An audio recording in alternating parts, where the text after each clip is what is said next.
All right. Who else? Give me a raised hand. Go ahead. Don't be Hel- shy. I'm in Hello, mid. Professor.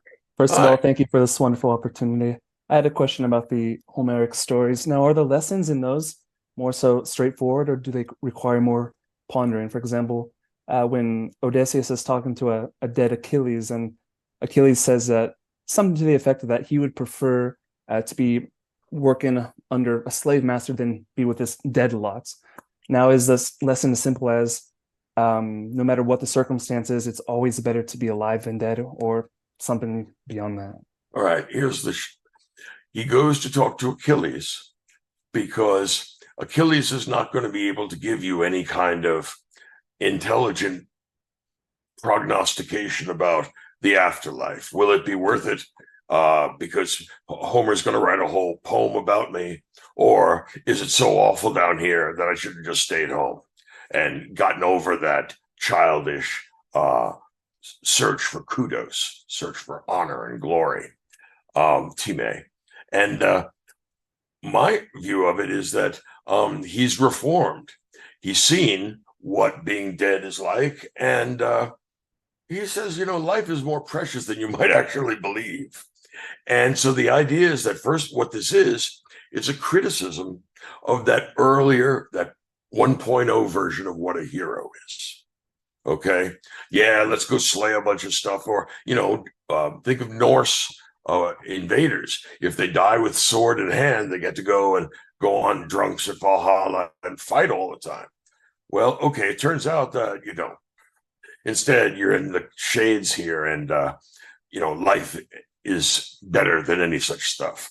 So what it is a rejection of a certain kind of suicidal heroic ethic, right?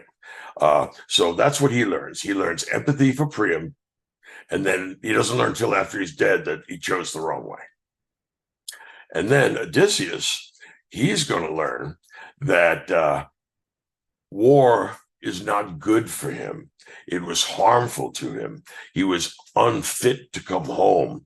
And it wasn't until he was broken down and his hubris had been checked that he was capable of coming home and doing what needed to be done. Right.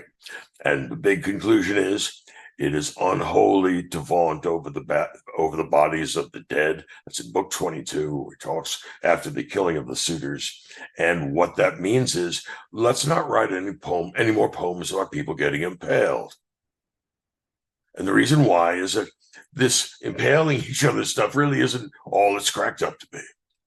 Right, here he is. He's 45 years old. He's been away for the last 20 years, and he hasn't been impaled, but he's impaled a great many people. Sometimes for a reason, sometimes just because they were there. Right, that's the moral problem, the moral ambiguity of Odysseus. Yeah, he's doing what's right according to the code of honor, but I mean, for example, raiding and destroying that city for no reason. It just happened to be there while he was on his way home. That means he kills things casually for no reason.